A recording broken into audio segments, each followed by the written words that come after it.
اس programme کے اخراجات جو اسمر منسٹریز کے دوست اور پارٹنرز ادا کرتے ہیں۔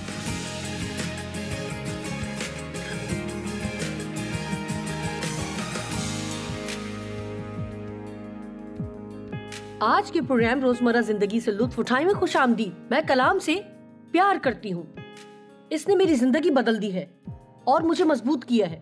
میرا یقین ہے کہ آپ بھی کلام سے پیار کرتے ہیں، ورنہ آپ وقت نکال کر یہاں نہ آتے تاکہ کلام کو سنیں۔ آج بھی ہم ایمان کے تعلق سے بات کریں گے، جس کا ہم نے کل ایمان کے تعلق سے آغاز کیا۔ ہم نے ابراہم کی بات کی کہ کس طرح خدا نے اسے بتایا کہ وہ بہت سی قوموں کا باپ ہوگا، لیکن اس کی کوئی بھی اولاد نہ تھی۔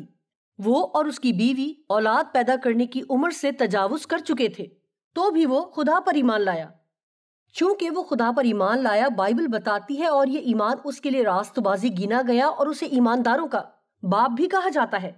یوحنا 6 ایک شاندار حوالہ ہے۔ انہوں نے کہا، ہم خدا کو خوش کرنے کے لیے کیا کریں؟ میرا خیال ہے ہم سب کا یہی سوال ہے۔ ہم خدا کو خوش کرنا چاہتے ہیں۔ اگر آپ خدا سے پیار کرتے ہیں تو آپ اسے خوش کرنا چاہیں گے۔ ہم خدا کو خوش کرنے کے لیے کیا کریں؟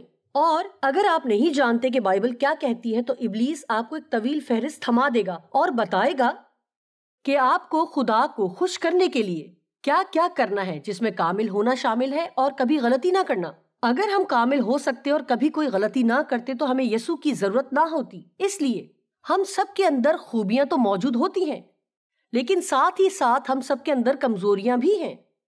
ہم سب بہت ساری غلطیاں کرتے ہیں۔ ہم سب کو معافی کی ضرورت ہے، اور خدا کا شکر ہے کہ یہ ہمیشہ ہمارے لیے دستیاب ہے۔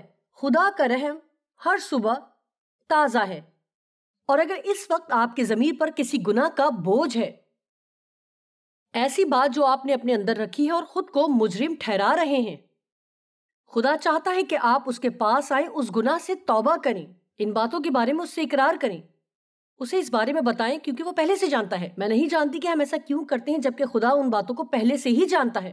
اور توبہ کا مطلب ہے اس گناہ سے مڑنے کے لیے رضامند ہونا اور نئی سمت اختیار کرنا۔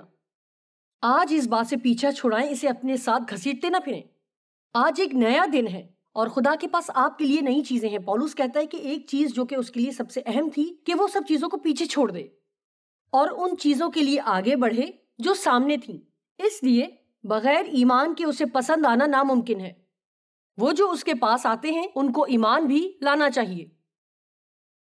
عبرانیوں 11:6 ہم یقین رکھتے ہیں کہ خدا موجود ہے۔ ہم کسی بھی ایسی جگہ نہیں جہاں خدا موجود نہیں، وہ ہر وقت ہر جگہ موجود ہے، اور آپ یقین رکھتے ہیں کہ وہ بدلہ دینے والا ہے۔ مجھے سن کر خوشی ہوئی۔ خدا بدلہ دینے والا ہے اور وہ بھلا ہے۔ وہ ان کو بدلہ دیتا ہے جو دل سے اس کے طالب ہیں، یعنی ایسے لوگ جو وہی کرتے ہیں جو اس وقت آپ کر رہے ہیں۔ آپ خدا کے کلام کو پڑھنے اور سیکھنے میں وقت صرف کرتے ہیں۔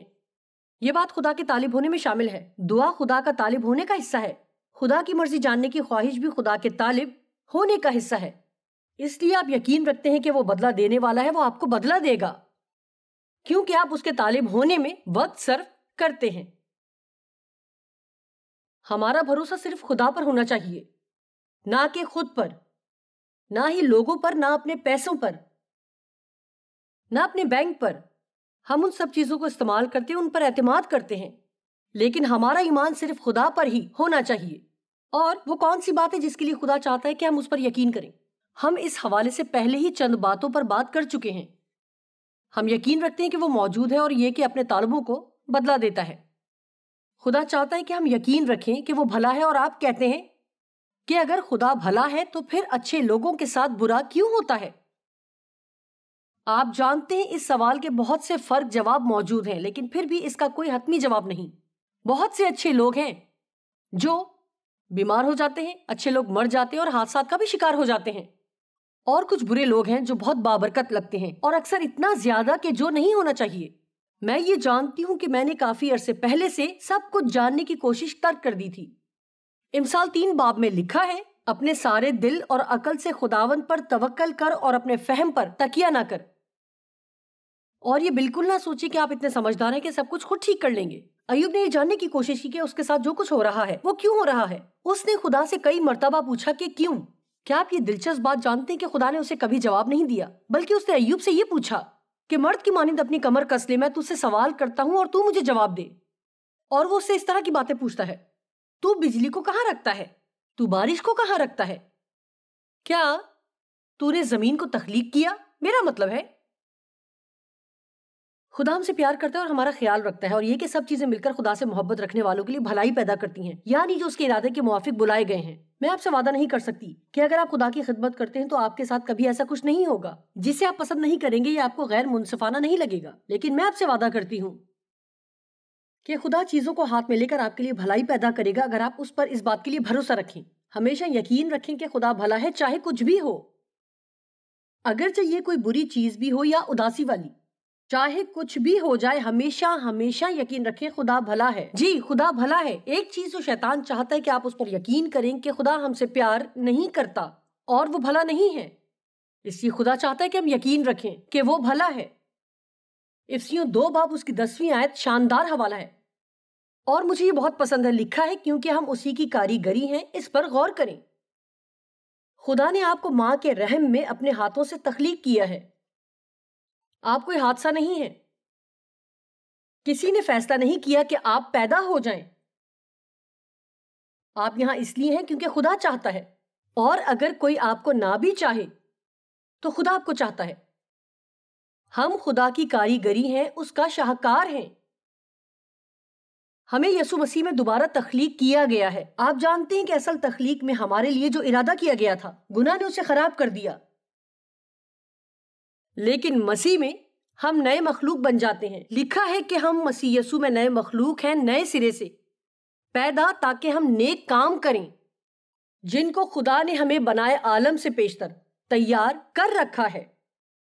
اس لیے خدا آپ کے لیے اچھا منصوبہ رکھتا ہے، اس نے آپ کے لیے اچھے کام تیار کر رکھے ہیں، وہ کام جو اس نے پہلے سے مقرر کر رکھے ہیں تاکہ ہم وہ راستے اپنائیں جو اس نے پہلے سے تیار کر رکھی ہیں ہم سب کے لیے، تاکہ ہم ان پر چلیں۔ مجھے یہ پسند ہے، اچھی زندگی گزارنا جس کا اس نے پہلے سے انتظام کر رکھا ہے اور ہماری زندگی کے لیے وہ تیار ہیں۔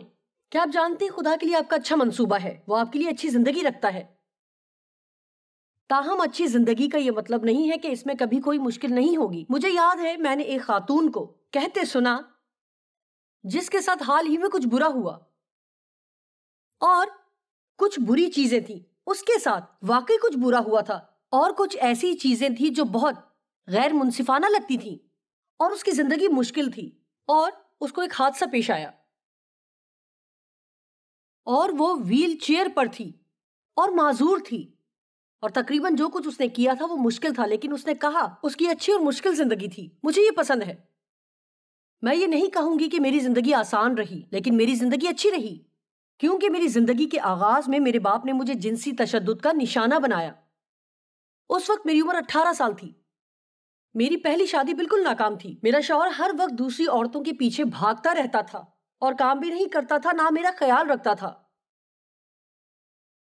مجھے 35 سال پہلے چھاتی کا کینسر ہو گیا۔ میرا مطلب ہے کہ مجھے زندگی میں کچھ مشکلات پیش آئی تھیں۔ جب میں غور کرتی ہوں تو میری زندگی اچھی رہی تھی۔ جانتے ہیں کیوں؟ کیونکہ خدا بھلا ہے، اور کیونکہ وہ ہر ایک چیز کو لیتا ہے اور ان کے لیے بھلائی میں بدل دیتا ہے جو اس سے مسلسل پیار کرتے ہیں۔ آپ کو مشکل حالات میں اور ناکامیوں میں ہی خدا سے پیار نہیں کرنا، بلکہ ہر طرح کے حالات میں خدا سے ویسے ہی پیار کرنا ہے۔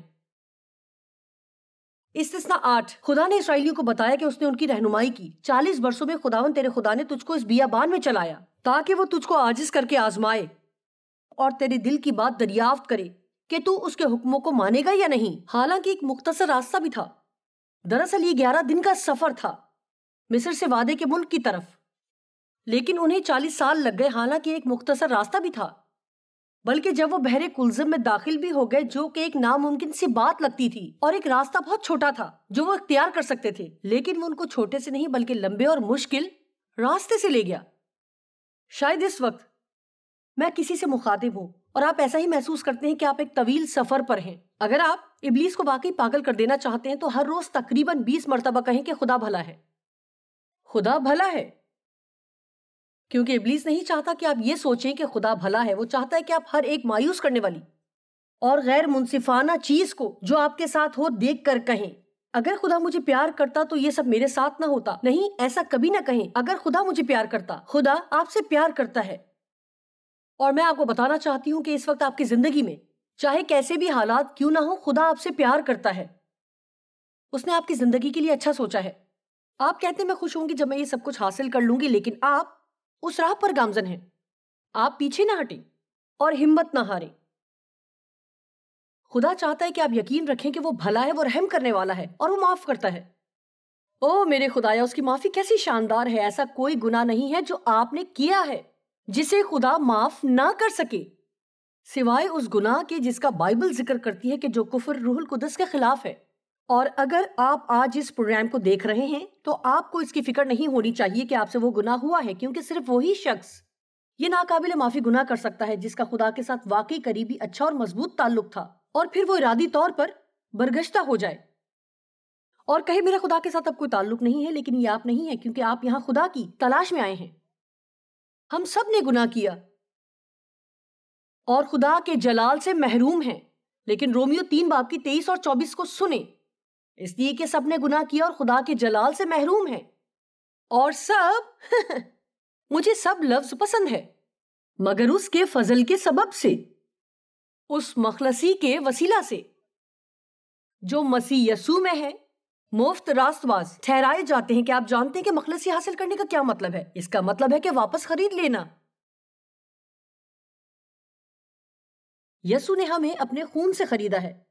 اس نے اصل منصوبے کو دوبارہ خریدا جو خدا اپنی تخلیق کے لیے رکھتا تھا، جسے دشمن نے چرا لیا جب اس نے آدم اور حوا سے جھوٹ بولا اور انہوں نے اس کا یقین کیا.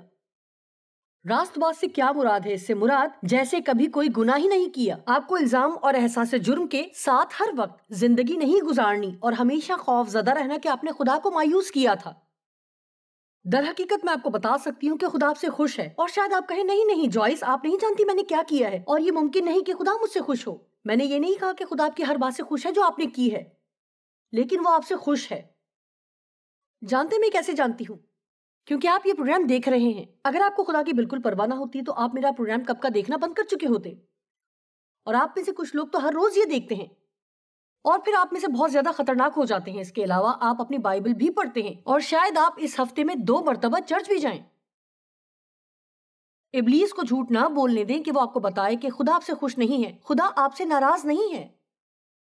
اور جس گناہ سے آپ نے توبہ کی ہے، اور ہر گناہ جس کا آپ اقرار کرتے ہیں، آپ سچائی سے اقرار کریں جسے چھوڑنے کا ارادہ کر چکے ہیں. آپ کہیں گے جوائس لیکن میں یہ گناہ تقریباً 20 مرتبہ کر چکی ہوں. تو کیا آپ جانتے ہیں میں بھی کر چکی ہوں، لیکن خدا آپ کے دل کو دیکھتا ہے، اور خدا جانتا ہے کہ آپ یہ سب نہیں کرنا چاہتے ہیں. ہمارا سب سے بڑا مسئلہ یہ ہے کہ ہم خود کو بدلنے کی کوشش کرتے رہتے ہیں، جبکہ ہمیں یہ کہنے کی ضرورت ہے کہ اے خدا میں خود کو نہیں بدل سکتی، میں بھروسہ کرتی ہوں کہ تو مجھے بدل دے. اپنی کمزوری پر غلبہ پانے کی کوشش کرنا ترک کریں اور خدا پر انحصار کریں، بھروسہ کریں کہ وہ آپ کو بدلے، مگر آپ کو ان باتوں میں مضبوط کرے جن میں آپ کمزور ہیں. میں نے آج صبح یہ دعا کی کہ میری کمزوریوں میں مجھے زور دے. میری زندگی میں چند ایک باتیں ہیں جو بچپن سے میرے ساتھ جڑی ہیں، ایسی چیزیں جن کے خلاف مجھے ہمیشہ کھڑا ہونا پڑتا ہے، اور وہ میرے اندر ایک کمزوری ہیں. اور میں ہر وقت دعا کرتی ہوں، صرف اس وقت نہیں جب مجھ سے غلطی ہو جاتی ہے، بلکہ اے باپ مجھے میری کمزوریوں میں زور دے. مجھے یہ پسند ہے. سب نے گناہ کیا اور خدا کے جلال سے محروم ہیں، اس لیے اب ایمان لانے والے خدا کے ساتھ راست ٹھہرائے گئے ہیں. یقین رکھیں کہ خدا نے آپ کی زندگی میں اچھا کام کیا ہے. یقین کریں کہ آپ کوئی حادثہ نہیں ہیں، اور آپ قیمتی ہیں، بہت قیمتی، اور آپ کا ایک مقصد ہے اور خدا آپ کے لیے منصوبہ رکھتا ہے. یقین کریں کہ آپ باصلاحیت ہیں، اور خدا نے آپ کے اندر نعمتیں اور صلاحیتیں رکھی ہیں، ایسی چیزیں جو کوئی اور نہیں کر سکتا جس طرح آپ کر سکتے ہیں. جانتے ہیں ایمان ایک قوت کا نام ہے. میرا مطلب ایمان چیزوں کو بدل دیتا ہے. جس طرح میں نے کل کہا خدا آپ کی زندگی میں بہت سی شاندار چیزیں کرنا چاہتا ہے، لیکن وہ نہیں کرے گا اگر آپ اس کے ساتھ متفق نہیں ہوں گے. اس لیے جب خدا نے میرے دل سے کلام کیا کہ وہ چاہتا ہے کہ مجھے پوری دنیا میں بھیجے کہ انجیل کی منادی کروں، میرا مطلب یہ میرے لیے اس طرح ہونا ناممکن تھا. آپ نہیں جانتے میری زندگی بہت ابتر تھی جب خدا نے مجھے چن لیا، اور میں نے یقین کیا کہ خدا نے حقیقت میں مجھے ایمان کی نعمت دی ہے کہ یقین کروں ہم ایمان سے زندگی بسر کرتے ہیں. لیکن روح کی نعمتوں میں سے ایک نعمت ایمان کی ہے، اور اکثر خدا آپ کو غیر معمولی ایمان دے گا کہ آپ اس بات کے لیے یقین کریں جو بالکل ممکن نہیں ہو سکتی، یعنی اگر خدا نہ ہوتا جو آپ کو ایمان دیتا ہے کہ یقین کریں۔ میں نے یقین کیا کہ ایسا ہی ہوگا، اور در حقیقت جب میں نے اپنے اوپر غور کیا اور لوگوں سے سن کر سوچا کہ یہ ناممکن ہے، لیکن میں اس خیال کو چھوڑ نہ سکی، اندر موجود تھا، لیکن مجھے لگا کہ خدا یہ سب کرنے جا رہا ہے، اور یقینی طور پر اس نے کیا، لیکن مجھے خدا کے ساتھ متفق ہونا تھا۔ ایسا کیا ہے جو خدا آپ کی زندگی کے لیے چاہتا ہے؟ ایسا کیا ہے جس کا خدا نے آپ سے وعدہ کیا ہے؟ اور یہ بہت شاندار ہے، اور آپ صرف کہتے ہیں میں اس کا یقین نہیں کر سکتی۔ آپ خدا کے ساتھ متفق ہو جائیں، کیونکہ کلام میں لکھا ہے اور یہ سچ ہے، اور جب یہ سچ سب کے لیے ہے تو آپ کے لیے بھی سچ ہے۔ میں پھر سے کہوں گی، اگر خدا نے یہ اپنے کلام میں کہا ہے تو پھر یہ سچ ہے، اور جب یہ بات سب کے لیے سچ ہو سکتی ہے تو آپ کے لیے بھی ہو سکتی ہے۔ ایمان ایک بڑی قوت ہے، یہ چیزوں کو بدل دیتا ہے، یہ موقع فراہم کرتا ہے کہ خدا ہماری زندگی میں اور دوسرے لوگوں کی زندگیوں میں کام کرے۔ جب آپ کسی کے لیے دعا کرتے ہیں تو یہ بات ان کی زندگی میں خدا کے لیے کام کرنے کا دروازہ کھول دیتی ہے، لیکن وہ انہیں کسی کام کے لیے مجبور نہیں کرے گا، لیکن اسے یہ موقع ملتا ہے کہ وہ ان کی زندگی میں کام کرے۔ کوئی ہے جس کے لیے میں دعا کر رہی ہوں کہ خدا اس کے دل کو نرم کرے، کیونکہ اس کا دل بہت سخت ہے، اس کا دل سخت ہو چکا ہے، کیونکہ کچھ ایسی چیزیں ہیں جن کی وجہ سے ان کی زندگی مشکل ہوئی۔ اگر آپ اپنے دل کو سخت کر لیں تو آپ ایسے مقام پر پہنچ جاتے ہیں جہاں آپ خدا پر ایمان نہیں رکھ سکتے، اور میرا یقین ہے کہ خدا اس شخص کے دل کو نرم کرے گا۔ جب ہم دعا کرتے ہیں تو یقین کریں، خدا کے ساتھ متفق ہوں، ایمان کو جاری کریں، صرف یہی نہ کہیں کہ آپ کے پاس ایمان ہے، بلکہ اپنے عمل سے ثابت کریں کہ آپ کے پاس ایمان ہے۔ ایک بہت ہی پیاری سی کہانی، رسی پر چلنے والی کی ایک کہانی۔ ایک باہمت شخص جس کو گریٹ بلونڈن کے طور پر بہت ستایا گیا، لیکن اس نے ہجوم کو نیاگرا آبشار پر اپنے خطرناک کرتبوں سے حیرت زدہ کر دیا، اپنی رسی کی طرف اشارہ کرتے ہوئے جو کہ نیاگرا آبشار پر بندھی ہوئی تھی۔ یہ بہادر شخص ہجوم کو طنز کرتے ہوئے جو اس نے اپنے گرد اکٹھا کر لیا تھا کہ کون یقین کرتا ہے کہ میں اس گاڑی کو رسی کے اوپر چلا سکتا ہوں۔ بہت سے لوگوں نے ہاتھ کھڑے کر لیے، ہاں ہم یقین کرتے ہیں، یقین کرتے ہیں۔ اس نے ایک شخص کی طرف اشارہ کیا جس نے ہاتھ اٹھا رکھا تھا، اور اسے چیلنج کیا اور کہا اگر تم واقعی یقین کرتے ہو تو آؤ میری اس گاڑی میں بیٹھ جاؤ۔ آپ جانتے ہیں کوئی بھی تیار نہ تھا۔ خدا کہتا ہے آ جاؤ اگر ہم واقعی کچھ چاہتے ہیں، اسے اپنا منجی قبول کریں اور ایمان سے اس کے ساتھ چلنا شروع کریں۔ آپ جانتے ہیں پترس اور باقی کے سارے 11 شاگرد جھیل میں کشتی میں جا رہے تھے، اور یسوع پانی پر چلتا ہوا ان کے پاس آیا، اور پترس وہ ایک بہادر شخص تھا، وہ بھی پانی پر چلنا چاہتا تھا۔ اس نے کہا اے خداوند مجھے حکم دے کہ میں بھی پانی پر چلوں، اور یسوع نے کہا آؤ۔ پترس کشتی سے نکلا اور یقیناً وہ پانی پر چلنے لگا جب تک کہ اس نے اپنے ارد گرد لہروں کو نہ دیکھا، اور خوف زدہ ہو کر ڈوبنے لگا، اور پھر یسوع کو اسے بچانا پڑا۔ جی آپ جانتے ہیں کہ کشتی میں 12 لوگ تھے، لیکن صرف ایک ہی پانی پر کیوں چلا؟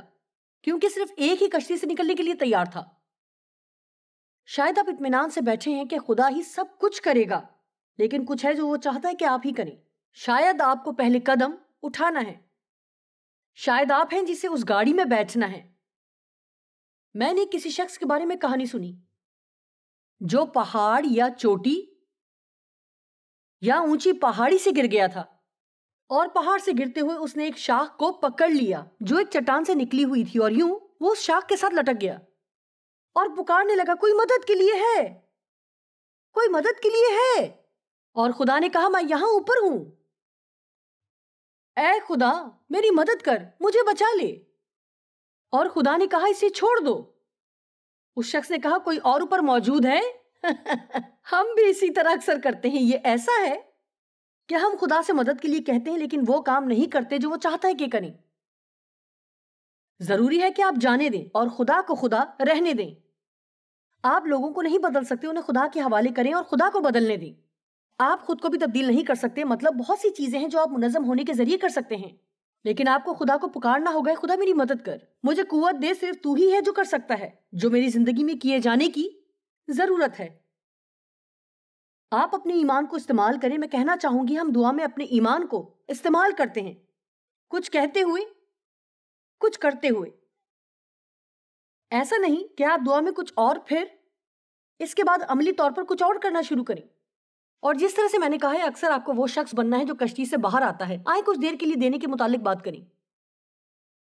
لوکا 6:38 میں لکھا ہے، دیا کرو تمہیں بھی دیا جائے گا، اچھا پیمانہ داب داب کر اور ہلا ہلا کر اور لبریز کر کے تمہارے پلڑے میں ڈالیں گے۔ ہم سب ہی، یعنی کون ہے جو اس تعلق سے پرجوش نہ ہو جائے گا؟ اچھا پیمانہ داب داب کر، ہلا ہلا کر اور لبریز کر کے۔ خدا آپ کو دے گا، لیکن آپ پہلے حصے کو نظر انداز نہیں کر سکتے۔ دیا کرو، آپ دیں۔ اور میں چند ایک باتوں کو پسند کرتی ہوں جو پولوس نے اپنے ایک خط میں کہی ہیں، اور لوگوں کو لکھی ہیں۔ اس نے کہا ہے انہوں نے دینے کا عہد کیا تھا، اور اب انہیں ضرورت ہے کہ جس بات کا انہوں نے عہد کیا ہے تو وہ اسے پورا بھی کریں۔ ہم اکثر ہی ایسا کب کرتے ہیں؟ ہم عہد کرتے ہیں بلکہ اپنے دل میں، اگلے سال میں اپنے دینے کی مقدار زیادہ کر دوں گی، پھر اگلا سال آ جاتا ہے، یہ وقت کچھ مناسب نہیں ہے، اس لیے ہم دینے کی مقدار کو نہیں بڑھاتے، یا ہم دائیکی کے لیے عہد کرتے ہیں اور جب حالات کچھ مشکل ہوتے ہیں تو ہم پیچھے ہٹ جاتے ہیں، یا ہم خدمت میں کسی کے ساتھی بن جاتے ہیں جس نے ہماری بہت مدد کی تھی اور ہم واقعی یقین رکھتے ہیں، یا ہم ہر مہینے کسی مشنری کی مدد کا عہد کرتے ہیں جس کے تعلق سے ہم سوچتے ہیں کہ وہ اچھی خدمت کر رہا ہے۔ جانتے ہیں خدا چاہتا ہے کہ آپ خوشحال ہوں، اور آپ کہتے ہیں کہ میں خوشحالی کے لیے ایمان رکھتی ہوں۔ آپ کیا دے رہے ہیں؟ کیا آپ اپنا کردار ادا کر رہے ہیں جو خدا چاہتا ہے کہ آپ کریں؟ خدا کو آپ کے پیسے کی ضرورت نہیں، لیکن یہ ایمان کا اظہار ہے جب آپ دیتے ہیں۔ اپنے عہد پورے کریں، اپنا وعدہ نبھائیں، وہ کام کریں جو آپ خدا سے کہتے ہیں کہ آپ کریں گے۔ ہم اپنے ایمان کے ساتھ کیا کریں گے؟ کیا یہ صرف اس لیے کہ آپ وہ چیزیں حاصل کریں جو آپ چاہتے ہیں اور جن کی ضرورت ہے؟ او خدایا نہیں! کتنے سالوں سے میں نے اپنے ایمان کو احمقانہ قسم کی چیزوں کے لیے استعمال کیا ہے جو ہم چاہتے ہیں یا ہمیں ضرورت ہے۔ اے خدایا، مجھے یہ دے، مجھے یہ دے، مجھے وہ دے، اور بھی زیادہ دے۔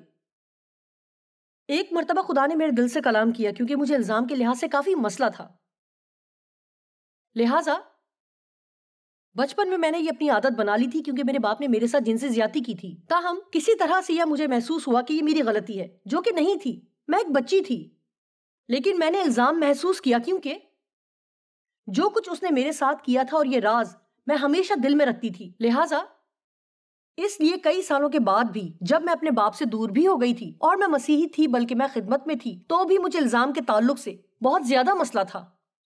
اور جب میں نے ایمان کے بارے میں سیکھنا شروع کیا، میں بتانا چاہتی ہوں کہ میں کئی سالوں تک چرچ جاتی رہی اس سے پہلے کہ میں ایمان کے بارے میں سیکھتی کہ یہ یسوع پر ایمان رکھنے کے علاوہ بھی کچھ ہے، لیکن یہ ایمان ایک قوت بھی ہے جو خدا اپنے فضل سے آپ کے اندر جاری رکھتا ہے، جسے آپ جاری کرتے ہیں، اور یہ آپ کو موقع دیتا ہے کہ آپ بڑے کام کریں جو خدا چاہتا ہے کہ آپ کریں۔ اس لیے میں کچھ چیزوں کے لیے ایمان رکھے ہوئی تھی جن کی مجھے ضرورت بھی نہ تھی، صرف مجھے اور چاہیے اور زیادہ چاہیے، میری خدمت کو بڑھا دے۔ خداوند نے کہا اگر تم اپنے ایمان کو کسی چیز کے لیے استعمال کرنا چاہتی ہو جو مشکل ہے تو اسے الزام سے آزاد زندگی کے لیے استعمال کرو۔ واو واو! میں سوچ رہی ہوں آج کتنوں کو اس کلام کی ضرورت ہے۔ کیا آپ جانتے ہیں جب آپ سے کوئی غلطی ہو جائے اور آپ خدا سے معافی کی درخواست کرتے ہیں، جب کہ آپ یقین رکھ سکتے ہیں کہ وہ آپ کو معاف کرتا ہے، اکثر جب آپ واقعی کلام کو نہیں سمجھتے تو آپ کئی دنوں اور ہفتوں تک الزام محسوس کریں گے، اور اکثر توبہ کرنے کے کئی سالوں بعد بھی ایسا ہی محسوس کرتے رہیں گے۔ لیکن ہمیں یہ یقین کرنے اور سمجھنے کی ضرورت ہے کہ ایک مرتبہ جب ہم گناہ سے توبہ کر لیتے ہیں تو خدا سے معافی کے بعد کوئی الزام نہیں رہتا۔ رومیو 8 باب پہلی آیت میں لکھا ہے، اب جو مسیح میں ہے ان پر سزا کا حکم نہیں ہے، کیونکہ زندگی کے روح کی شریعت نے مسیح یسوع میں مجھے گناہ اور موت کی شریعت سے آزاد کر دیا۔